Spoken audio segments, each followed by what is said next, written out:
que faz todo sentido, né? A gente percebe os dois problemas muito interligados.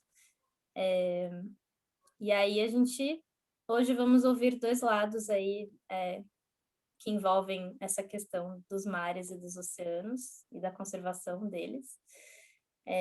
E o Francis vai mediar essa conversa. Acho que agora já deu um horário suficiente para as pessoas entrarem, né? Então a gente pode começar já, Francis.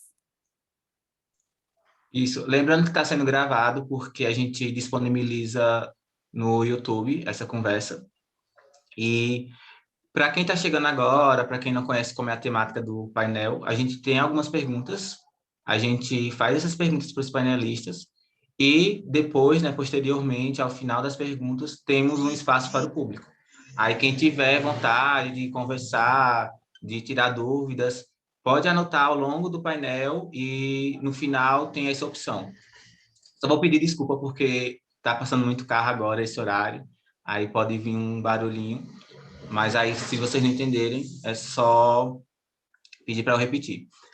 E antes disso, né, a gente precisa entender quem são esses painelistas e também onde atua e para entender, né, o contexto geral e como ele se envolve com essa temática. Então, vou pedir para Fabrício e para a Joane se apresentarem em 5 minutinhos, falando o que faz, né, a organização, o que trabalha. Aí, por ordem alfabética, só para começar por ordem alfabética, o Fabrício começa e depois a Joane. Tudo bem? Fabrício, pode começar? Tudo bem. Boa noite, pessoal. Me ouvem bem? Joia. Bom, muito obrigado pelo convite. É um prazer aí estar com vocês compondo esse painel. Eu sou Fabrício Gandini, eu sou oceanógrafo de formação pela Fundação Universidade Federal do Rio Grande, a FURG, lá no final do Brasil, na cidade de Rio Grande, na desembocadura da Lagoa dos Patos. Na verdade, é uma laguna, né? Porque ela se conecta com o oceano. Me formei já tem um bom tempo, já tem uns 20 anos, né?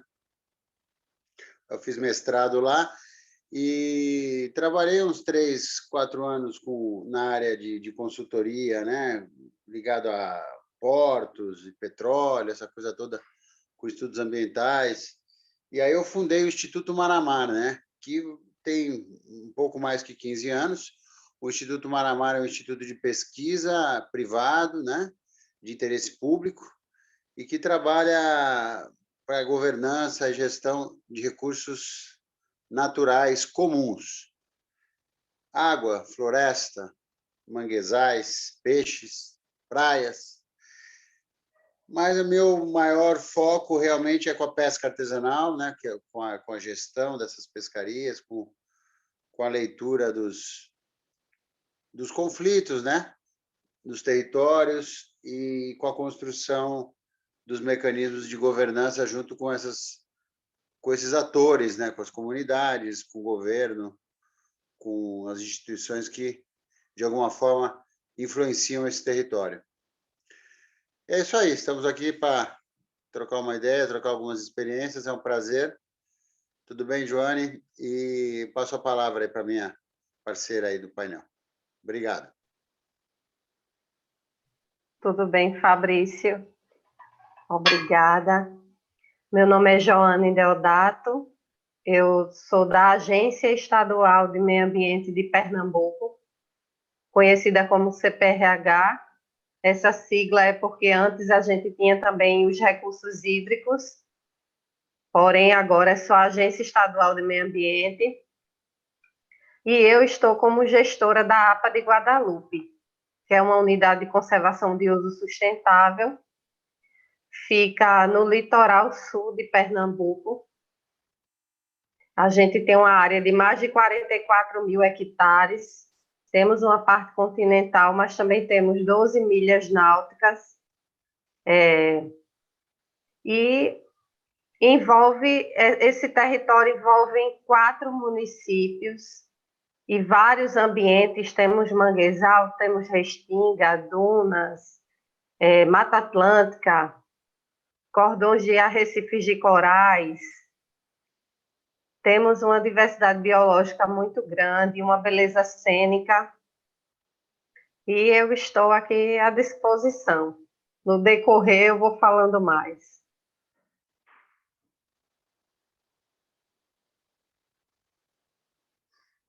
Pô, tava falando aqui mutado. Então, assim a gente dá início ao nosso painel. Novamente, muito obrigado. Aí, a primeira pergunta, ela vai ser direcionada para o Fabrício. O Fabrício vai ter em torno de 20 a 25 minutos para responder. E como, só relembrando, a gente, esse ano, né, não a gente, o globo todo, entrou na década dos oceanos. Então, é super importante a gente estar pautando sobre. E o Fabrício vai dar início a falando sobre a importância dessa década, e ter uma década para falar sobre os oceanos, né? E como a gestão pesqueira está envolvida, porque a gente também está falando de conservação, mas também está falando sobre o uso sustentável, que é importante, né? E queria que falasse um pouco também sobre a gestão participativa, Fabrício, nessa questão da importância da década, dessa década, enfim, da gestão pesqueira e a gestão participativa. Aí você vai ter em torno de 20 a 25 minutos. Tá joia. É um bocado de tempo aí, hein? Mas vamos lá, vamos desenvolver um pouco aqui o desafio de falar sobre a eleição, né, de uma década dos oceanos, né, para a gente pensar o que a gente poderia desenvolver ao longo dessa década, né, já que tem um destaque de valorizar esses ambientes, né? O oceano, na verdade, se a gente for pensar, ele é a parte mais baixa da Terra, né, do planeta. Do ponto de vista da gravidade, as coisas escoam para os oceanos, né? Todos os rios, de alguma forma, né? De alguma forma vão andando e tal. Em algum momento descarrega nos oceanos. Claro que tem os rios continentais, mas as águas, pela lavagem dos continentes, de alguma forma, sempre pela questão gravitacional, cai nos oceanos. Então, as zonas costeiras dos oceanos todos no mundo são muito afetadas pela lavagem do continente e da drenagem das águas, né? De chuva, de rio, das poluições. Então, o oceano, na verdade, ele carrega boa parte da história, né? Da história dos rios, da história das águas, da história da corrida das águas pelos continentes. Então, o uso da terra acaba sendo um reflexo, o oceano acaba sendo um reflexo da forma como a gente usa a terra. Por isso eu faço uma reflexão aí de ordem física, né, para a gente pensar um pouco nesse ambiente.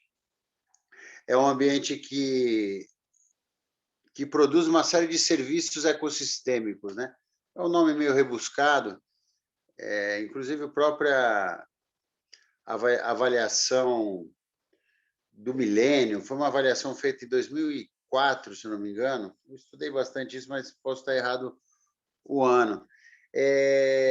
Ela tenta demonstrar, Francis, e todos que estão aqui nos ouvindo, o valor dos serviços prestados pela natureza, que a gente não paga um centavo. Quanto que você paga para uma bactéria, Francis? Você paga algum dinheiro para uma bactéria degradar a matéria orgânica, né? A terra, quando ela consome aquele bagaço de laranja que a gente colocou lá, a gente foi acampar numa floresta, aí a gente deixou um bagaço de laranja lá, as bactérias vão lá, degradam aquilo ali, entra num processo fantástico de transformação daquela matéria biológica, orgânica, e vai mineralizar para virar mineral, que por sua vez vai enriquecer a terra, que vai servir de nutriente para outra planta. Quer dizer, essas bactérias, um exército, trilhões infinitos de bactérias, prestam serviços ambientais fantásticos para a natureza, e o ser humano não paga um centavo por isso. Os oceanos prestam uma série de serviços de provisão, comida, peixe, Não só comida para o homem, comida para as baleias, para as toninhas, para as aves, né? E para a gente também. Serviço de regulação do clima. A gente chega aqui, eu moro em Santos, litoral de São Paulo, hoje. Sou natural de São Paulo e vivo aqui, né? Uns 10 anos já. Aí regula o clima, quer dizer, você chega na praia, é aquele clima mais fresco, tem o vento maral, terral, tem uma relação do mar com a terra. Aqui não esfria muito, você sobe em São Paulo, já está frio. Aqui, hoje está um dia friozinho, mas São Paulo está muito mais. Então, existe todo um serviço de regulação térmica. No campo da escala global, é uma regulação global. Os oceanos comandam os climas no mundo, né? São dos oceanos e com o giro da Terra que, por troca de calor, faz criar os ventos. É difícil eu falar aqui oralmente, porque isso é uma coisa bacana de a gente ver uns desenhos. Mas quer dizer assim, tem toda uma relação fantástica global de regulação climática. Tem um outro serviço também, ecossistêmico, Millennium Ecosystem Assessment, levantamento ecossistêmico do milênio. É essa a publicação da ONU, dessas agências, o UNDEP, né, que desenvolveram isso. Aí tem um outro serviço de provisão. Então, eu falei da provisão, falei da regulação, né? Falei dos serviços de... Aí tem esse serviço que eu citei das bactérias, né? Então, no campo das reciclagens, fantástico. Os oceanos também têm cianobactérias, tem cianofícias, tem uma série de componentes no mar que faz dele uma solução meio mágica, uma solução tampão. Uma solução, se a gente tem um machucado, por exemplo, você entra num oceano limpo, é claro, às vezes o machucado, ele vai abrir um pouco, o sal vai dar, mas você não se infecciona. Você não se infecciona. Claro que em zona costeira, muito rasa, com uma série de dejetos, é perigoso, como no rio sujo. Eu estou falando no oceano limpo. E é uma solução fantástica. Na verdade, você vai para a praia, né? Os paulistas vêm aqui, invadem as praias. Quando você entra no mar, aí você... Tudo bem, Estela? É a Estela ali, né? Você entra no mar, você dá aquele alívio. Ah, né? Que delícia. Isso é uma solução eletrolítica. Uma solução que te libera uma série de aspectos, além da infinitude do mar, da temperatura, ele também te faz um negócio bom no corpo. Além do que é um banho. Um banho também é uma sensação gostosa, mas o oceano é uma coisa mais... E quanto vale esse serviço? Né? Um serviço quase que remete a uma questão também de existência. Além do serviço cultural. Você olha para o oceano, aí você vê as músicas do Caymmi, né? Você vê as músicas de Dorival, de Tom Jobim. Minha jangada vai sair no mar. Aí você quer dizer assim, ó a quantidade de serviço. Então, esse é o oceano. Esse é o oceano, a referência, a coisa mística, o maior, né? Mesmo para o sertanejo, lá no Nordeste, o oceano, né? A água, uma coisa maior, né?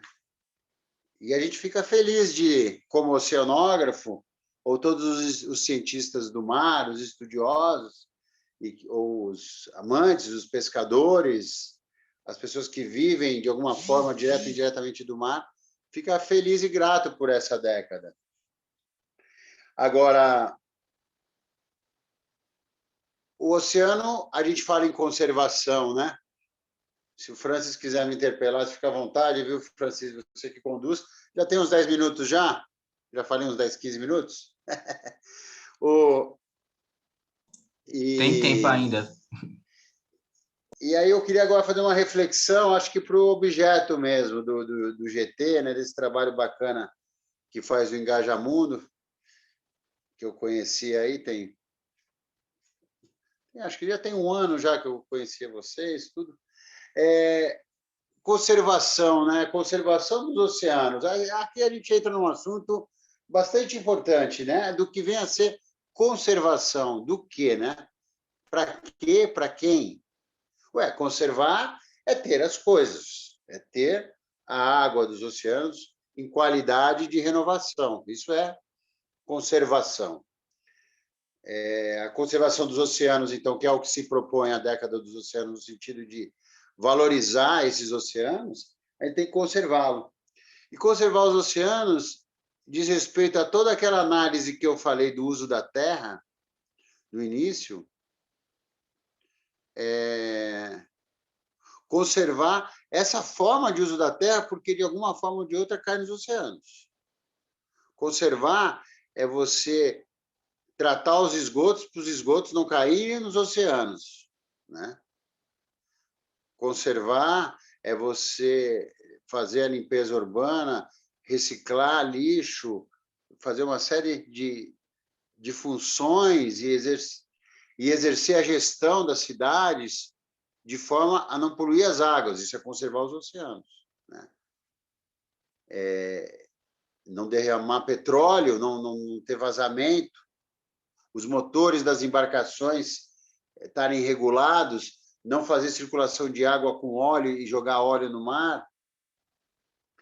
Quer dizer, isso é conservar os oceanos. Aí a conservação que se coloca muito hoje é a conservação da fauna, né, do mar, dos bichos do mar, e que a gente precisa conservar o mar. Sim, a gente precisa conservar os oceanos. A gente precisa conservar os recursos do mar. E aí tem os recursos pesqueiros. Recursos pesqueiros são recursos, e o termo recurso é um nome antropo, de homem, antropocêntrico, porque ele nos é útil. Mas existe uma riqueza pesqueira, ou uma riqueza íctica, ictiológica, de peixe, ou uma riqueza natural dos oceanos, que é a fauna, a flora do mar. Muitas delas a gente não consome e outras a gente consome, aí vira recurso pesqueiro. Ou simplesmente peixe para comer, ou camarão para comer.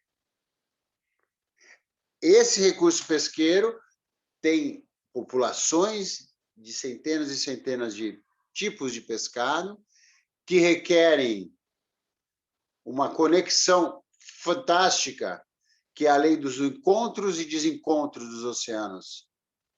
Match, mismatch. Match em inglês, mismatch, desencontro. Match, encontro. Desenvolvida por Cushing em 70, há 50 anos. Ele falava assim, fala e vale.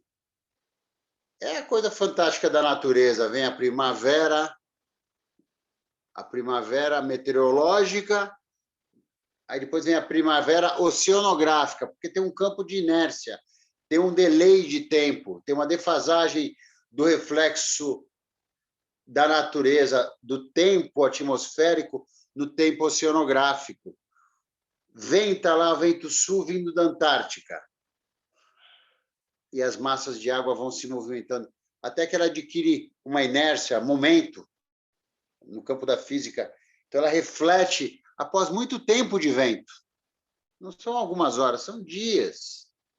Então, os oceanos, eles refletem o tempo meteorológico no oceano. E o que acontece com isso?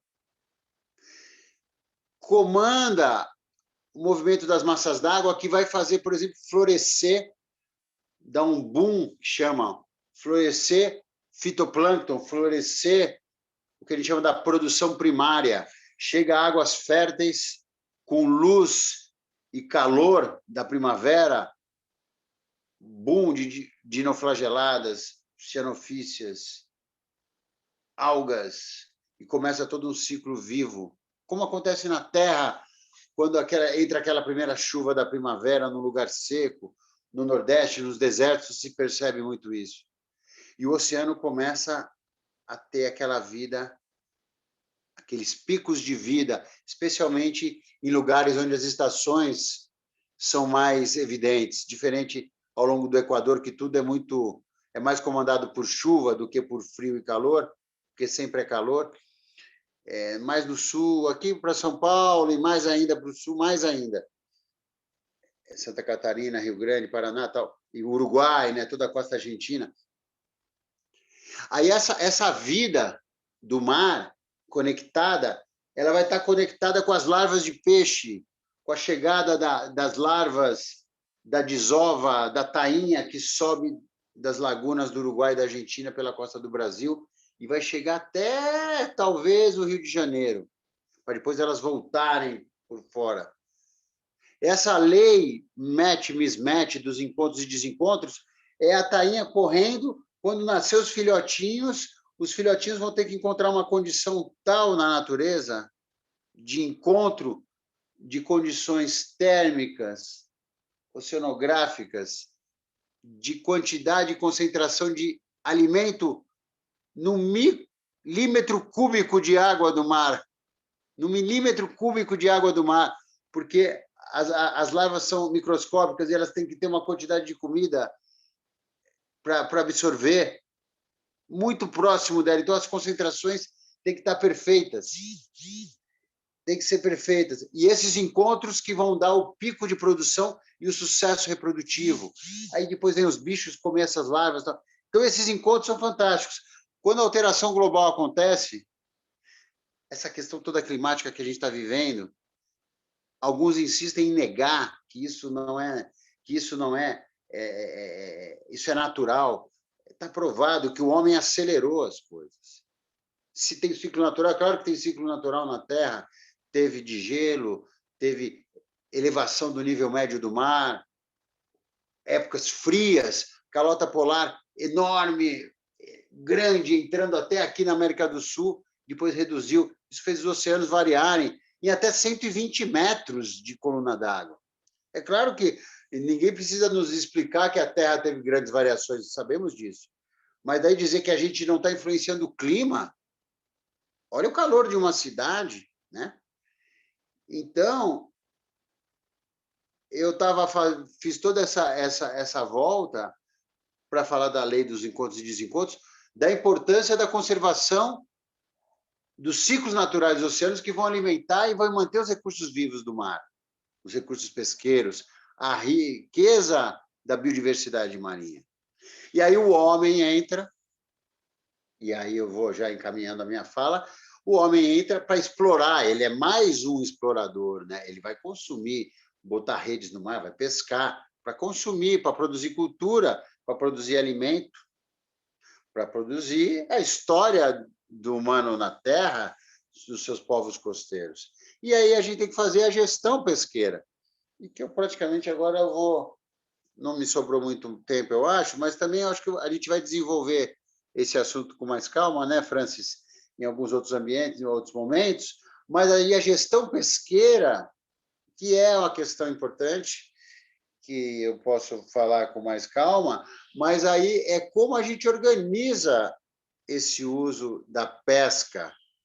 A gente não maneja a pesca, a gente maneja as pessoas, manage people, a gente maneja pessoas e instituições, né, Joane? A Joane está numa instituição pública, seus colegas, com as suas pessoas, com a sua equipe, e essas pessoas, junto com as outras pessoas do mar, junto com os outros atores, que vão, de alguma forma, se organizar para gerir a pescaria, a atividade de pesca. E aí, sim, da forma como a gente muda as redes, põe muita rede, menos rede, mais licença, autorização, pode, não pode, defeso físico, defeso no tempo, defeso tamanho mínimo, máximo, tamanho de rede, tudo isso vai fazer com que os peixes sejam mais ou menos pegos, sendo que eles já estão sujeitos a toda aquela lei dos encontros e desencontros que a gente já conversou, com seus próprios riscos, que às vezes dá uma safra boa e às vezes não dá. Quando chove muito, se chove muito no inverno no Rio Grande do Sul, influenciado pelo El Niño, por exemplo, a Lagoa dos Patos fica cheia d'água, e a água cria um gradiente da água que escoa para o mar. literalmente a um gradiente, como que um degrau, uma descida, e a água do mar não entra na Lagoa dos Patos por um canal do Porto de Rio Grande, pelo canal do Rio Grande, ali na seção da Barra do Rio Grande, no limite entre Rio Grande e São José do Norte. E aquela água salgada não entrando, não entra as larvas de camarão rosa, que precisam do estuário para iniciar o ciclo de vida nas suas primeiras fases, porque ela entra fantasticamente por deriva oceanográfica pelas correntes, por uma ação fantástica do vento sul, que por influência de um efeito, chama efeito de Coriolis, Coriolis é em francês, essa água entra. Quer dizer, olha que loucura. Então, se venta menos e chove muito, não entra camarão, e se não entra camarão, não vai sair camarão rosa, que é um dos produtos mais gostosos, mais saborosos da culinária brasileira, para fazer as fantásticas muquecas, seja ela capixaba, sem dendê e leite de coco, ou as baianas com leite de coco e dendê. Aí, olha que loucura. E aí tem ano que tem muito camarão rosa e tem ano que tem menos. E esse bicho vive 1, 2 anos, talvez 3, e tem renovações anuais. E a gente influencia, a gente pesca dentro da Lagoa dos Patos, pescamos em outros estuários, pescamos nos estuários de Laguna, em Santa Catarina, no sistema Araruama. Aí depois você vem subindo, você vai encontrar já um sistema aqui, Paranaguá, Baía de Paranaguá, Antonina, aí você entra em Cananéia, Lagamar de Canané e Guape, sistema Santos, aqui Baía de Santos, São Vicente, sobe um pouco mais, alguns estuáriozinhos aqui do litoral norte, e aí o grande estuário da Baía de Sepetiba, na Ilha Grande, e aí a Guanabara, e aí a grande enseada de Vitória, quer dizer, a enseada não, o grande embaiamento de Vitória, para entrar já no Espírito Santo, quer dizer, olha só que loucura. E a gente influencia em tudo isso, e a pesca acelera ou desacelera isso tudo. Então, a gente precisa... Gestão pesqueira é um trabalho enorme, onde a gente precisa se organizar e ver quando tem produção, tem mais produção, e quando não tem, reduzir, mudar a espécie, assegurar, e aí comandar isso pelo valor de mercado também, às vezes, eventualmente fica um pouquinho mais caro, para compensar que a perda. E aí a gente entender, como consumidor, a importância de consumir esse pescado. Francis, eu acho que 20 minutos é pouco, eu achava que era muito, mas eu acho que eu estou satisfeito aqui, se você puder me interromper, porque eu queria ouvir a Joane e vocês também, e eu fico aqui à vontade para a gente bater um papo e desenvolver um pouco mais esses aspectos de conservação, para a gente usar essa década para conservar mesmo o oceano, conservar a cabeça nossa com relação ao que é o oceano, e conservar uma ideia muito mais ampla do que vem a ser a conservação dos oceanos, para a gente não se dividir em debates puristas de um e de outro lado. Há ideias de conservação, muitas, e todas elas são importantes, à sua maneira. E a gente tem que ter um debate saudável, porque tudo é necessário. A pesca, o peixe...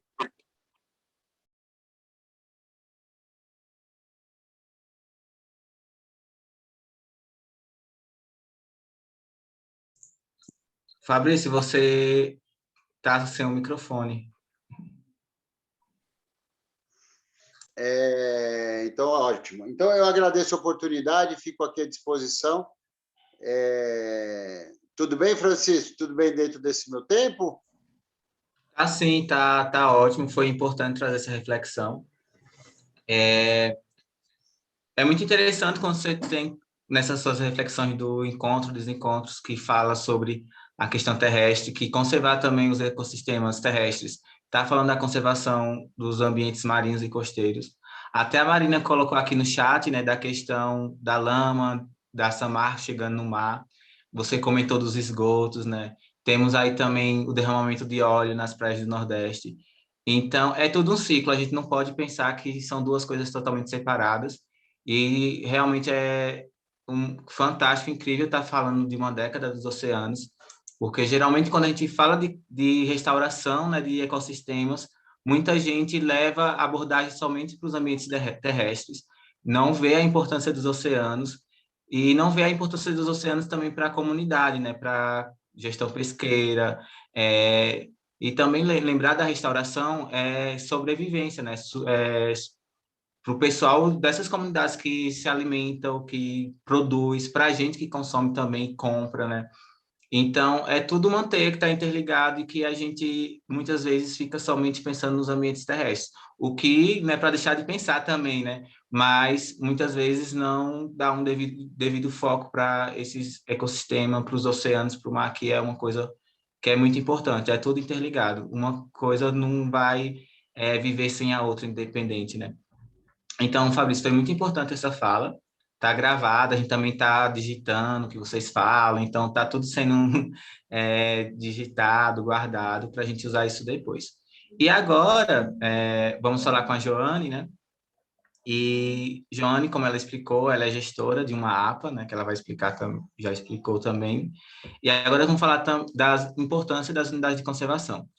A Joana também vai explicar melhor, mas as unidades de conservação, hoje, elas são uma das maiores ferramentas que a gente tem para conservar os biomas, os ecossistemas, a nossa biodiversidade. E não somente as unidades de conservação, mas outras áreas protegidas. E a gente queria saber a importância vocês, das unidades de conservação para os ambientes marinhos e costeiros, não lembrando agora somente dos outros ambientes, agora focado na questão dos ambientes costeiros e marinhos, também para a pesca sustentável, né? Que aí já entra essa questão da produção, levando em consideração, e também levar um pouco em consideração aquela última resolução, né, que estava tentando tramitar aí, que visava acabar com a única legislação de proteção de manguezais e restingas, que aí já entra também outro ponto importante que, novamente, não se vê tantos projetos para essas duas áreas, né, de restinga e manguezais. Então, Joane, a gente queria que você explicasse um pouquinho também, falando sobre a importância dessas unidades para gestão pesqueira, para as restingas, manguezais. Então, a fala é com você agora. Boa noite mais uma vez. Eu vou contar um pouco da nossa vivência aqui na região. Temos tentado fazer a gestão da biodiversidade aliada a esse desafio que é a sustentabilidade. Estamos trabalhando nos moldes da economia azul, mas assim, ainda é um caminho muito longo a trilhar. Pensando nisso, a gente tem desenvolvido alguns projetos, justamente para tentar fomentar essa economia azul, fomentar formas de turismo, de experiência, de vivências mais sustentáveis, que não... porque estamos numa região turística e rica de atrativos naturais. Então, a gente tenta aliar essas atividades, o turismo convencional, aquele turismo de massa, de sol e mar, a outras alternativas de turismo, como o turismo rural, o turismo de base comunitária, e temos conseguido alguns avanços. Eu vou falar aqui de uma iniciativa que é numa comunidade quilombola do Engenho Siqueira, que fica em Rio Formoso. Estamos desenvolvendo um projeto lá que é a criação de uma unidade de beneficiamento do pescado para as mulheres quilombolas. As mulheres que são fundamentais na renda da família, que coletam junto com seus filhos. Então, com a pandemia, foi muito difícil manter essa segurança alimentar. Tinha o pescado que não tinha como conservar, tinha a questão também do mercado. Então, a gente começou com essa iniciativa. Outra iniciativa também é um projeto de turismo de base comunitária, que é junto com a colônia de pescadores. Estamos fazendo uma rota de turismo rural. Nessa rota de turismo rural, o turista passa por várias propriedades, conhece os patrimônios históricos e faz um passeio embarcado com pescadores da colônia de pescadores. Seria um passeio ecológico. Fazem uma trilha no manguezal e a visita embarcada. Aí nessa visita passa por vários atrativos naturais, mas também passa por alguns patrimônios históricos, que o próprio pescador, ele conta a história daquele patrimônio, ele conta lendas que envolvem. Vocês sabem que pescadores têm muitas lendas, né? E é uma alternativa de renda diferente, né? Porque a gente está acostumado a esse turismo de sol e mar, mas tem um público que a mentalidade das pessoas vem mudando ao longo do tempo. Está começando a aparecer públicos que queriam estar ali na comunidade quilombola, ouvindo as histórias dos anciões, vendo a forma de viver dele, os saberes. Então, como a gente tem que aliar a gestão da biodiversidade e a sustentabilidade, e como um dos grandes geradores de impacto na APA, no momento, é o turismo convencional, a gente tem trabalhado essas novas formas de turismo. Antes, a gente tinha muita dificuldade com as colônias, com os barqueiros, com a comunidade. A gente tem um conselho gestor, que é paritário, tem a sociedade civil, tem o poder público, mas como a gente é poder público, órgão de controle ambiental, muitas vezes, por conta da fiscalização, causava um certo receio das comunidades de conversarem com a gente, de acreditar nos projetos, de participar. Mas a gente conseguiu avançar muito, construímos de forma participativa um zoneamento ambiental e territorial das atividades náuticas do nosso estuário do Rio Formoso, e foi um documento que foi feito por muitas mãos, teve muita participação, foi desenhado pelos próprios barqueiros, pescadores, área seletiva de pesca,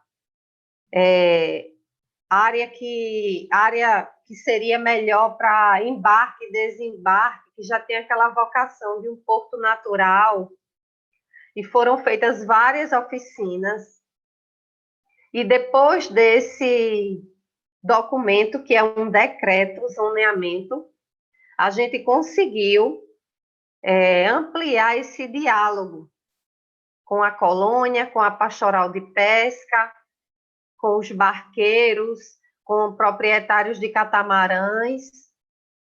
E hoje, a nossa gestão, o apoio maior que a gente tem hoje na gestão, nem é tanto o conselho gestor mais, é a própria comunidade, que faz denúncia, que cede barco, que apoia a fiscalização na medida do possível. Então, assim, essa parte da governança é muito importante. Estamos também com uma demanda da colônia de pescadores para ser criada a primeira Resex estadual. Então, isso vai ser um avanço no estado de Pernambuco, seria a primeira. E os pescadores daqui, as colônias de pesca, eles são bem articulados. Assim, eles sabem o que querem e eles lutam por isso. Eles participam desses espaços de participação, conselhos, Condemas, audiência pública. Para vocês terem uma ideia, quando o governo, que eu sou governo, marca alguma reunião, a gente convoca barqueiro, pescador, o pessoal participa, protesta se for preciso. Assim, são bem atuantes. Quanto aos impactos que você falou por conta das resoluções, né, do CONAMA, que temos o Código Florestal e temos a Lei da Mata Atlântica. Porém, elas são bem gerais quanto à proteção. Diz que tem que proteger esses ambientes, mas não diz como. Então, as resoluções, principalmente a 303 de 2002, ela fala das formas de proteção, dos limites. Então, foi muito preocupante, né? Foi uma ameaça, mas a gente sabe que, como não é feita por uma legislação, pelo Poder Legislativo, foram feitas em conselho, poderia algum dia correr esse risco. O ideal é que estivessem incorporadas em alguma lei, no Código Florestal, para ampará-las mais legalmente, né? Ter mais respaldo jurídico. Também vemos um pouco o desmonte do CONAMA, que diminuiu a quantidade de assentos. Então, assim, já tinha essa ameaça, né? Mas, no final de outubro, o Supremo Tribunal Federal, ele reconsiderou. Então, o que a gente sabe hoje é que foram restabelecidas, né, essas resoluções. O que impactou a gente da unidade é o seguinte: aqui tem muitos empreendimentos, tem muita querendo se instalar, tem uma grande especulação imobiliária, por ser uma região turística, o pessoal desmata o mangue para aterrar e construir. E muitas vezes,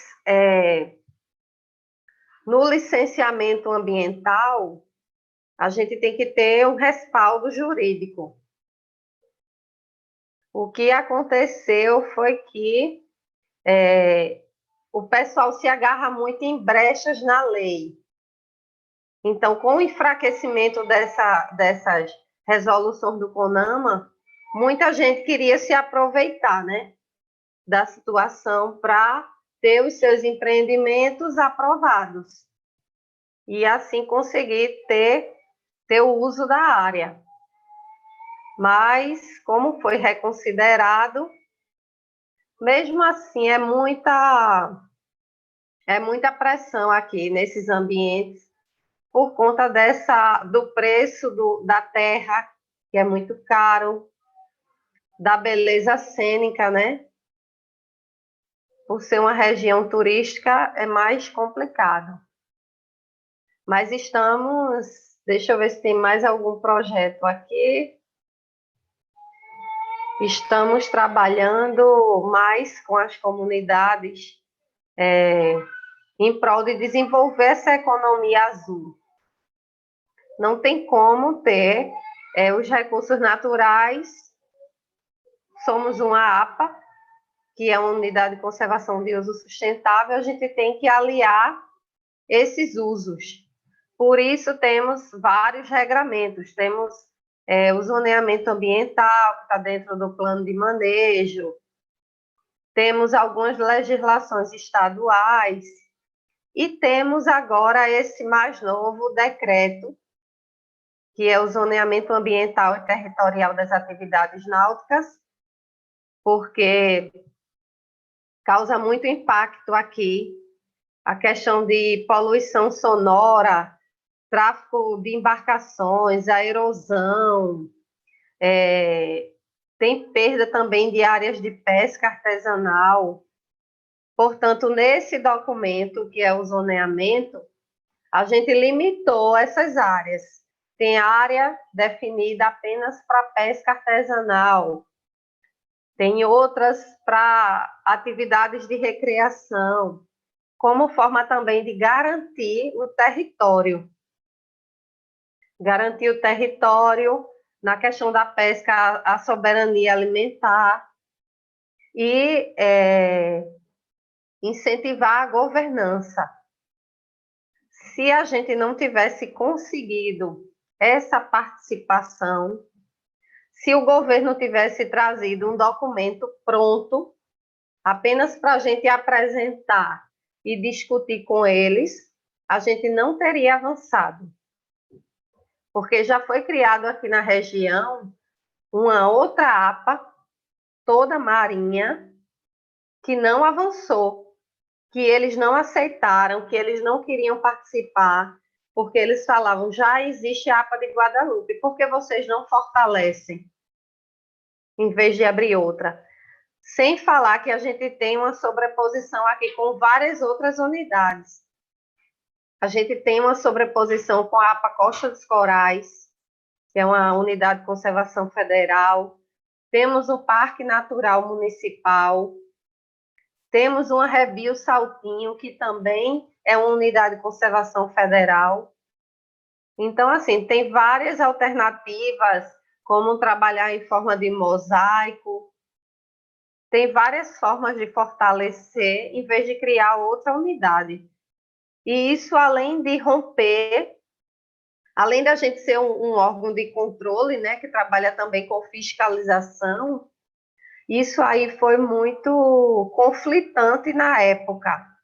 Então, hoje, para a gente conseguir a confiança, conseguir a participação deles, eu digo que o zoneamento, o ZATAM, como é conhecido, foi um marco na nossa história como unidade de conservação.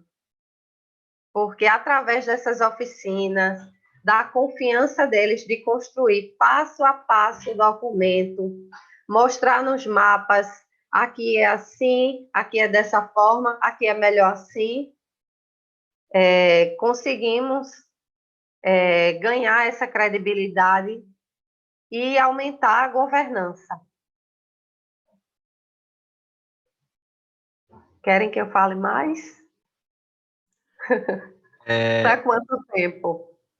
A gente vai fazer perguntas, eu acho que você vai poder entrar mais a fundo em algumas questões, mas foi a sua fala, agora os exemplos foram bastante, como se diz? Isso tirando para a minha parte, no caso, que eu estudei gestão de unidades de conservação, o que você falou é tudo que eu estudei na teoria, que realmente se concretizam na prática, né? E quando a gente está lá estudando, tem dois conflitos que são bem importantes, assim, que é a questão da comunidade, né? Que muitas das vezes as unidades, elas têm que ser criadas a partir do conselho, né? Que tem que ter a comunidade envolvida, e geralmente não tem. E geralmente é o que hoje mais tem conflito por terras nas unidades. Geralmente é por essas unidades criadas sem o contato com a comunidade, né? Geralmente o poder público vai lá e cria, e que já é um marco, os pescadores tá no planejamento de uma Resex, que aí é um marco muito importante. Depois, se você puder passar para a gente também, para a gente tentar estudar também um pouco sobre como está acontecendo, que para a gente que é da biodiversidade, né, eu acho que é importante. E outra questão é o mosaico, né, das áreas protegidas das unidades, que também quando a gente estuda que um dos problemas da perda da biodiversidade e da não proteção efetiva é a questão da fragmentação das unidades, né?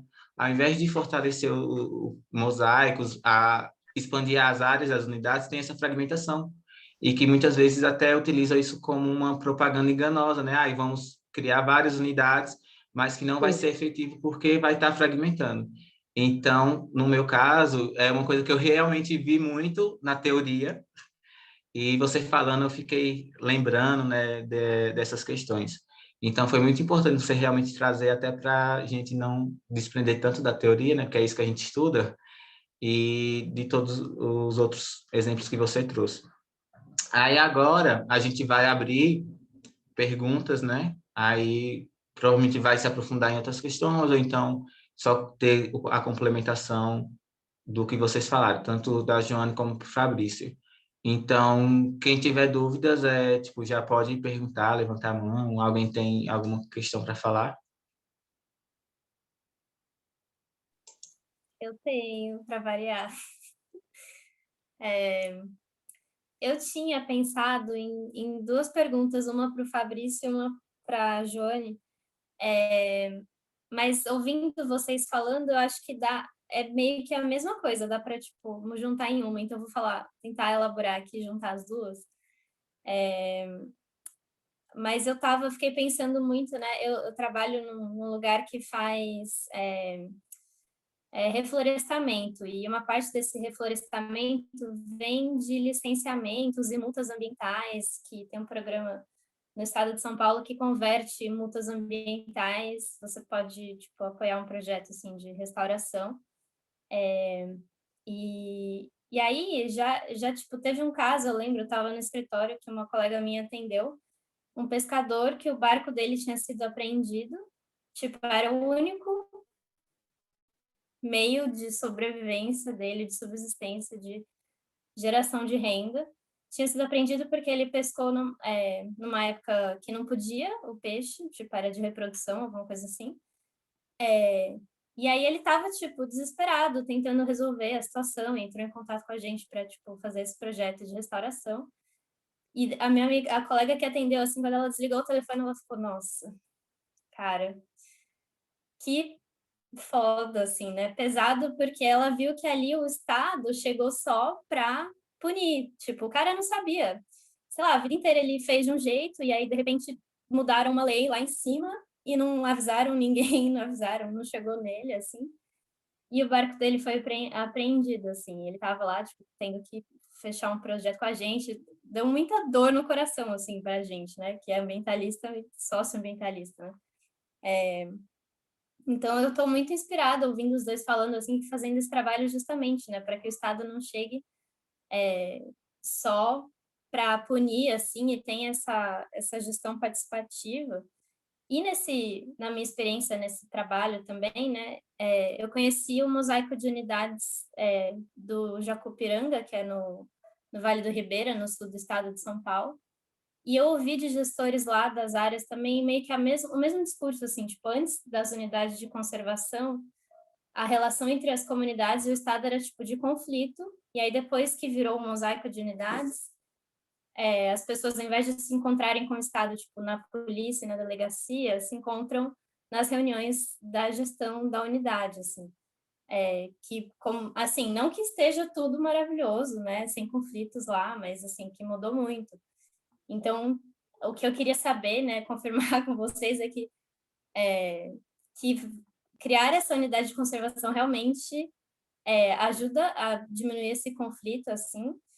E pensando agora que a gente está num cenário, né, tipo, nacional, com muitas ameaças à conservação ambiental no geral, assim, se existem maneiras, assim, tipo, se existem leis e uma estrutura no Brasil, assim, que resista a esses ataques federais, assim, sabe? Se a gente consegue uma gestão nos estados, nos municípios, ou, tipo, quais são as nossas formas de, resistir, de resistência e de continuar fazendo esse trabalho, assim, pensando se o sistema nacional lá de unidades de conservação for mais e mais enfraquecido e atacado, enfim, tipo, quais não são as formas de resistência?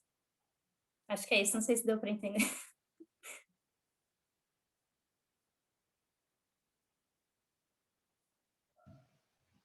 Você quer responder primeiro, Fabrício? Eu vou comentar um. Tá. Fantástico aí, Marina. Reflexão brilhante aí. Muito boa mesmo. Pois aqui em São Paulo a gente tem as APAs marinhas, né? Eu acompanhei todo esse processo, foi uma criação em 2008. 2008, né? 2010? 2010, acho. Tem uns 10, 11 anos aí. E é um mosaico também. Na verdade, se criou um mosaico no mesmo dia para integrar o que eles chamam dos mosaicos de ilhas e áreas de conservação marinha de São Paulo, que são vários outros parques que tem, que são de proteção integral. De uso sustentável são as APAs marinhas, que vai desde o plano da maior subida do nível da água na maré de Cisígia, ou seja, na lua cheia e na lua nova, quando a maré lambe as águas da areia lá em cima, perto daquelas partes mais altas, até uma profundidade de uns 40, 50 metros de profundidade. Vai depender, é uma linha lá que eles criaram, mas que é uma linha reta, não é uma linha ao longo da profundidade na isóbata, é uma linha geométrica, digamos assim. E respondendo ao seu ponto, Marina, é isso que a gente tem que fazer, né? Porque assim, o desmonte está violento, né? De muito tempo para cá, mesmo em outros governos, havia pouca atenção para a questão ambiental. Nesses últimos 2 anos, aí nem se considera, né? A gente tem um descaso, um desmonte com muita evidência da baixa atenção à matéria ambiental e marinha também, tudo. Agora, os caminhos da resistência, que são os caminhos que eu mais me dedico, que tipo de trabalho a gente consegue fazer para conservar as atividades do mar, os ambientes naturais, a vida no mar, né, os manguezais? É o que a gente chama de governança entre atores, né? Na verdade, a gente precisa instituir os mecanismos, as unidades de conservação é um caminho, né? Do chamado, dentro do Sistema Nacional de Unidade de Conservação, mas tem que tomar cuidado com uma ideia, porque fica com essa ideia de áreas protegidas, e o que não for dentro de unidade de conservação, então pode fazer o que quiser, né? E não é nada disso, né? Porque, na verdade, é um conceito um pouco... o Laudato Si, que é aquela encíclica papal que esse Papa Francisco trouxe, ele fala da casa comum, né? E é muito legal isso. Então, a gente precisa trabalhar com isso. Defender o regramento jurídico, trabalhar com advogados públicos, gestão em rede da advocacia pública, promotoria, defensoria, ONGs, academia, para não deixar desmontar marco regulatório, como tentam e fazem. Hoje mesmo foi votado, desde ontem, a Lei Geral do Licenciamento, que está desmontando uma série de aspectos e deixando para os estados atribuições próprias deles, né? Aí você pega estados mais estruturados, tem mais condição, e você pega estados que mal têm Secretaria de Estado de Meio Ambiente, você imagina o que vai ser nesses lugares, que não tem nem marco regulatório direito. Então, as áreas de resistência, Marina, as formas de resistência são as formas de a gente integrar academia, sociedade civil, usuários das águas, diálogo, dentro e fora de unidade de conservação. A gente não tem muita saída. A nossa saída é construção coletiva, interativa, votar direito, né, a cada 4 anos, tentar votar no menos pior, acompanhar mandato, não deixar os caras desmontarem, acompanhar a votação, que é o que está acontecendo hoje, só que os caras votam, um absurdo, e a gente gritando, mas um monte de gente aplaudindo também, não é só um monte de gente gritando, muita gente aplaudindo, tem muito interesse nesse desmonte para acelerar investimentos que se diz são travados pela matéria ambiental, mas existe uma economia que vive do mar de 3 dimensões, né? Do mar, porque o mar não é uma avenida logística, simplesmente como usa o porto, ele é um sistema vivo. Então, a resistência está aí, nessa construção coletiva, nesses aspectos estruturais e institucionais de construção da governança. Não tem muito jeito, não existe fórmula. A fórmula é, no território, a gente fazer uma análise institucional e fortalecer essas redes em prol de um uso e de conservação integrada, né? E é só dessa forma que a gente vai conseguir salvaguardar patrimônio natural e patrimônio coletivo ambiental, né, para esta e para as próximas gerações. E o governo tem papel central, naturalmente, porque é o detentor, né, do poder de polícia e, em última análise, ele também é dele, né, os recursos naturais, né, de água e mar, pertence à União, pertence a nós também, por consequência, por ser um bem comum, né, mas é, sobretudo, propriedade de Estado, os recursos vivos, né? E a gente precisa se fechar em coletivos, em organizações, em diálogo, em participação cidadã para fazer isso acontecer. É isso.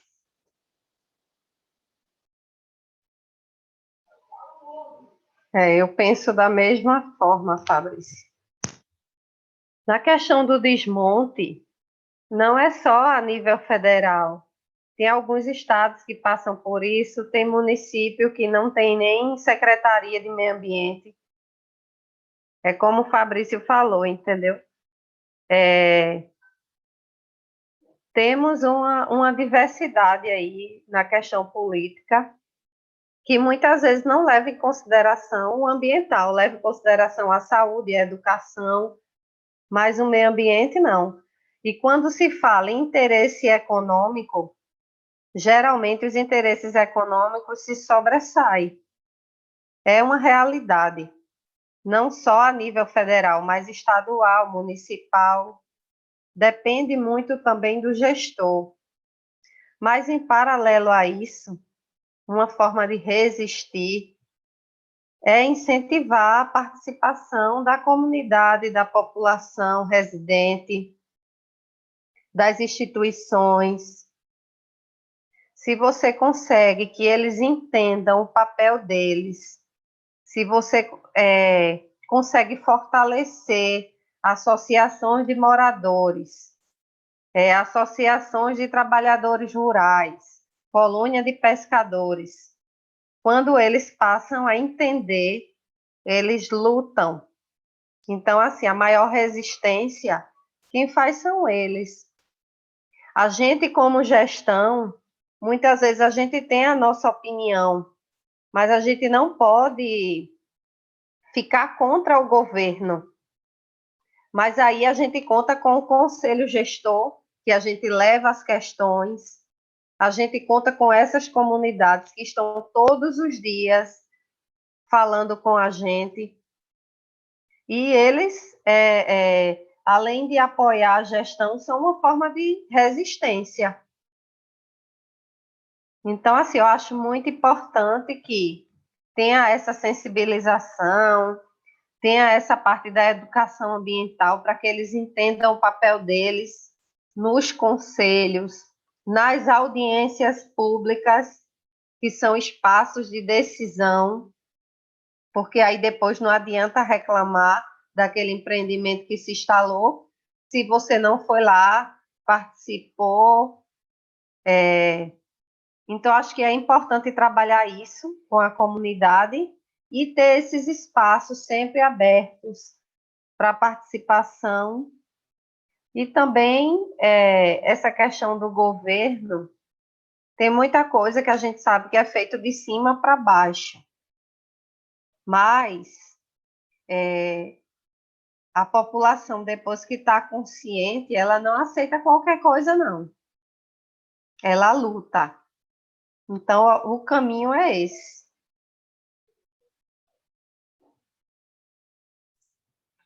Essa última frase foi forte. Realmente está, né? Obrigada. E a gente vê o quanto a gente não tem uma... A gente que está longe desses territórios, né, no caso, que não está envolvido nessas comunidades, o quanto a gente precisa ter esse conhecimento, né, de não somente de pertencimento, mas também de saber a importância daquilo. Aí agora tive uma dúvida, uma curiosidade, é mais para a Joane, pela questão da APA, de como foi que surgiu essa unidade, qual foi a relevância, se teve um critério para a criação da APA, e também da Resex, também se, além da questão pesqueira, porque você foi extrativista, né? Não sei se a atividade é realmente para pesca, mas quais foram os critérios para a criação? A APA de Guadalupe, ela surgiu em contrapartida a um polo de desenvolvimento do turismo que estava previsto para acontecer aqui na região. Havia muito investimento do governo federal para desenvolver esses polos descentralizados de turismo, para fomentar mais o turismo.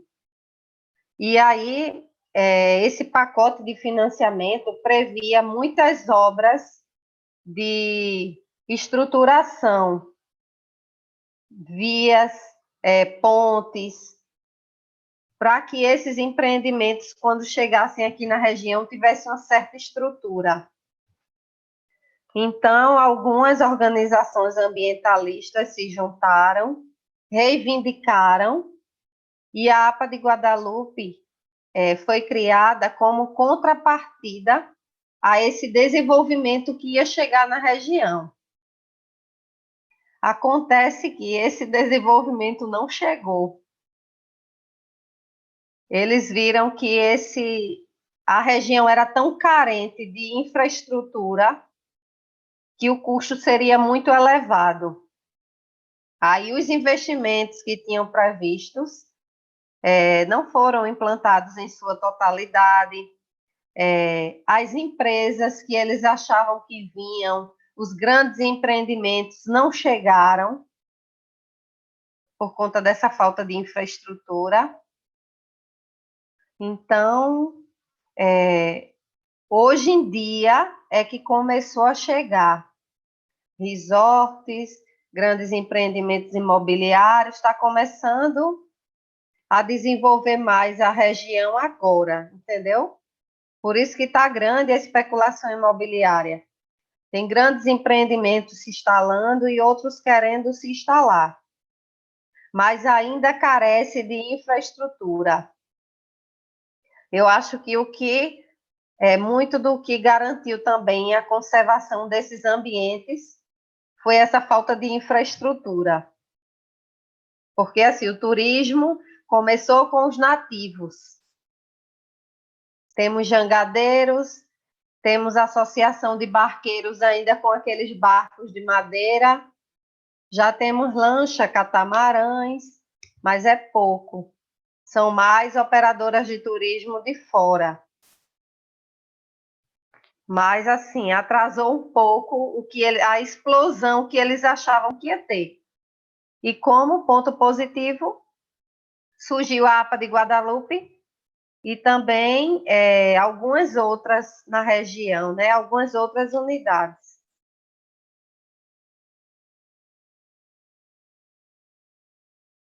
Qual foi a outra pergunta com relação à pesca?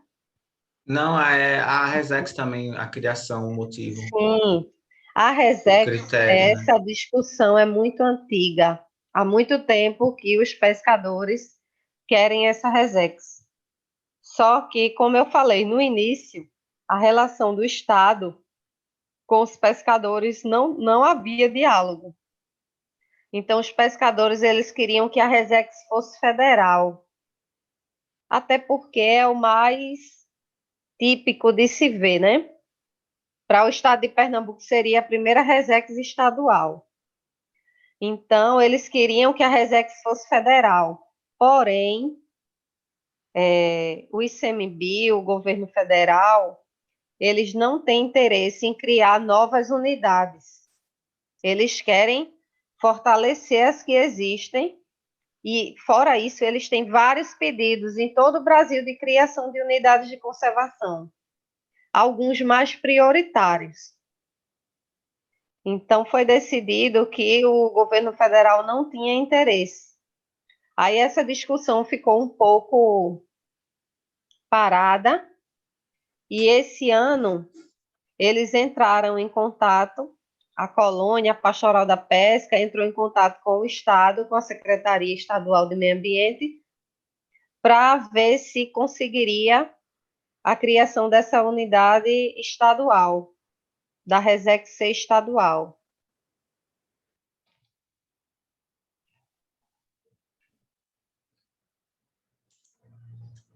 Assim, eu estava num evento aí de Pernambuco sobre as unidades de conservação. Aí eu não me toquei dessa, mas tinha outras mais no semiárido, no sertão. Aí eu estava aqui olhando as fotos da APA do Guadalupe. É encantador, viu? Vontade de ir lá andar de catamarã. Estava aqui espionando. Mais alguém tem dúvidas, perguntas? Ou posso finalizar aqui a gravação? Então, eu vou finalizar aqui a gravação, né? Então, vou dar um tchauzinho, que não é tchau ainda, que é para o pessoal do YouTube, né, que está assistindo. Então, gente, acabando agora. Então, assista, dê like e qualquer dúvida, pergunta, chama a gente aí no e-mail. Deixa eu parar de gravar.